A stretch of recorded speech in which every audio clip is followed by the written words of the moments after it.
दोस्तों, कभी कभी हमारे हाथ से धैर्य छूटने लगता है। हमारी हिम्मत जवाब देने लगती है। हम घबराने लगते हैं, हम डरने लगते हैं, हम सहम से जाते हैं ये सोचकर कि हमारा तो कुछ नहीं हो सकता। लेकिन जब कभी आपको ऐसा महसूस हो कि आपका कोई काम नहीं होगा, कुछ हो नहीं सकता आपका, तो यूँ समझिए शायद आपके काम के होने का वक्त आ गया है।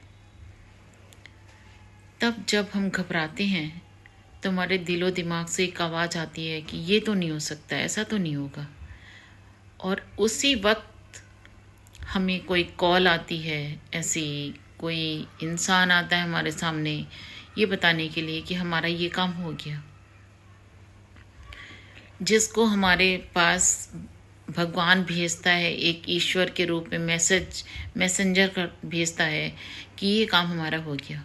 हम उस समय कितने खुश हो जाते हैं कि जैसे लगता है हमारे पाँव जमीन पे नहीं पड़ रहे। तो इंसान अपना धैर्य बनाए रखे। अगर धैर्य बनाए रखेंगे तो ज़िंदगी में सारे काम होंगे। और अगर हमने उस धैर्य को खो दिया तो हम टूट से जाते हैं। जब हमारी हिम्मत टूट कर हमें जवाब देने लगती है तो हमारा मानसिक संतुलन धीरे धीरे करके बिगड़ने लगता है और हमारे अंदर एक अजीब सी भावना आने लगती है कि हम अब किसी काम के इंसान नहीं है, हम कुछ कर नहीं सकते, हमारा कोई काम नहीं हो सकता। लेकिन भगवान उसी समय आपको एक मैसेज देकर ये कन्वे करना चाहता है कि मैं हूँ, मुझ पे एतबार रखो, मुझ पे विश्वास रखो। जब हमारा विश्वास टूटता है और हमें कोई उसके लिए दिलासा देता है, इवन कोई समझाता है, कोई बताता है घबराओ नहीं, तुम्हारा काम होगा, उस समय वो तसल्ली देने वाला इंसान हमें एकदम भगवान नज़र आता है। तुम घबराओ नहीं, तुम्हारी मुसीबतों का हल होगा। डॉक्टर जब ये बताता है कि घबराओ नहीं, हम आपका पेशेंट बचा ले जाएंगे, उस समय वो डॉक्टर हमें भगवान नज़र आता है। ये सब क्या है? ये धैर्य देने के तरीके हैं दोस्तों, ये हिम्मत बंधाने के तरीके हैं, इनको समझना होगा। अगर हम इन चीज़ों को समझ जाएं तो हम कभी टूटेंगे नहीं। लेकिन इंसानी वजूद है तो टूटना भी ज़रूरी है, टूटकर बिखरना भी ज़रूरी है। उसके बाद जब जुड़कर हम खड़े होते हैं एक मजबूती के साथ, एक विश्वास के साथ, उस समय हमारे अंदर एक मजबूत आत्मसम्मान होता है, मजबूती होती है हमारे इरादों में, जो कि हमें लगता है कि अब हम कभी नहीं बिखरेंगे और नहीं टूटेंगे। जो मजबूती हमें टूटकर बिखरने के बाद मिलती है ना दोस्तों, आपके उस काम के हो जाने के बाद मिलती है, उसका सुकून, उसका सुख ही कुछ और होता है। But I can't explain to you, मैं बता नहीं सकती आपको, व्याख्या नहीं कर सकती। उस सुख का आनंद ही अलग होता है। लेकिन उस सुख को पाने के लिए हमें बहुत टूट कर बिखरना होता है, बहुत संकटों, बहुत मुसीबतों से सामना करना होता है। फिर वो हमारे ज़िंदगी में वो खूबसूरत क्षण आता है, वो जो आता है वो हमें एक अजीब सी खुशी देता है।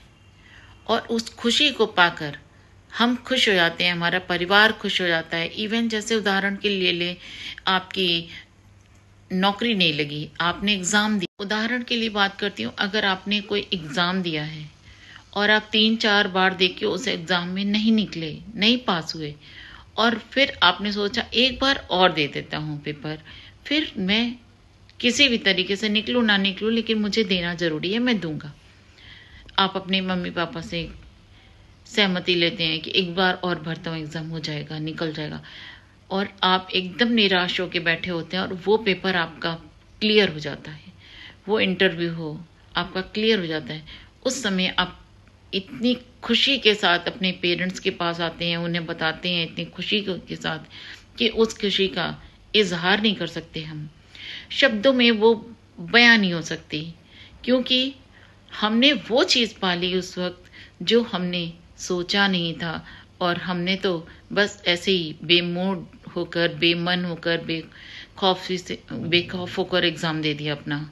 ये सोच के नहीं दिया था कि इस बार भी निकलेंगे, और आप उस बार एक अच्छे नंबर से, अच्छी परसेंटेज से अपना एग्ज़ाम निकाल लेते हैं और आप जिस जॉब के लिए अप्लाई करते हैं वो जॉब आपको मिल जाती है। ये किसका रिजल्ट होता है, किस चीज़ का नतीजा है? ये आपके धैर्य का नतीजा है।